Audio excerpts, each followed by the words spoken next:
આજે આપણે ડુંગળી બટાકાના ભજીયા બનાવીશું। આજી વાડકી હું લઉં છું બેસનનો લોટ।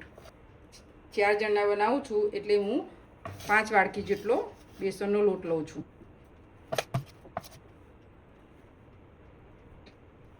હવે આપણે એમાં 1 ચમચી ધાણા જીરું, અડધી ચમચી ગરમ મસાલો, 1 ચમચી મરચું અને ચોથો ભાગ હળદર, 1 ચમચી મીઠું અને ટેસ્ટ સારો આવે એના માટે હું થોડી ખાંડ નાખું છું। જે બધા મસાલા નાખ્યા એ 1 ચમચી જેટલો હું અજમો લઈ લઉં છું। જ્યારે પણ આપણે ચણાના લોટની વસ્તુ બનાવીએ તો એમાં અજમો નાખવાથી ફ્લેવર સારી આવે છે। હવે આપણે એમાં ધીમે ધીમે પાણી નાખીને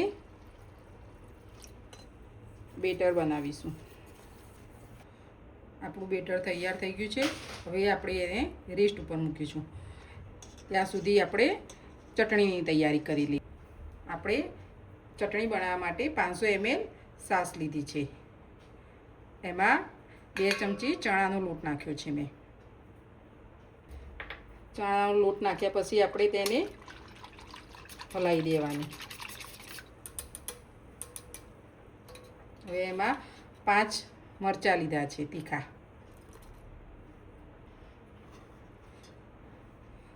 4 ચમચી થાય એટલો ગોળ લીધો છે, 1 ચમચી જેટલું મીઠું લીધું છે, અડધી ચમચી જેટલું ધાણા જીરું નાખ્યું છે મેં। એનાથી ટેસ્ટ સરસ આવે છે ચટણીનો। હવે આપણે એને ગરમ કરવા મૂકી દઈશું બધું મિક્સ કરીને। હવે આપણે ચટણી બનાવવા માટે ગેસ ચાલુ કરી દઈશું।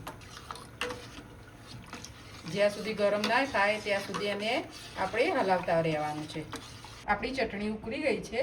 હવે એમાં આપણે વઘાર કરી દઈશું। તેમાં અડધી ચમચી જેટલી રાઈ, ચપટી હિંગ અને ચપટી હળદર નાખીશું। રાઈ ફૂટી ગઈ છે।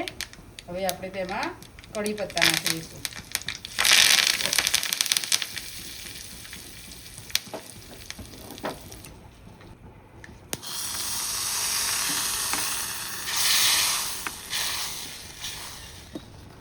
આપણી ચટણી રેડી। 1 સેકન્ડ ઉકાળીને ગેસ બંધ કરી દેવાનો। ભજીયાના તરવાના પહેલાં આપણે અડધી ચમચી ઈનો બેટરમાં નાખી દઈશું અને એના ઉપર થોડું ઈનોને એક્ટિવ કરવા માટે 2-3 ચમચી પાણી વેરી દઈશું।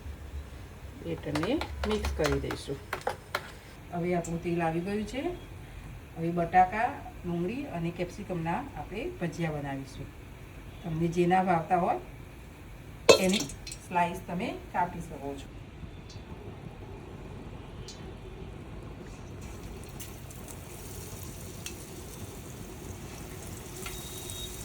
એક એક કરીને બીટરમાં ડબોરીને આપણે આ રીતના ભજીયા નાખવાના।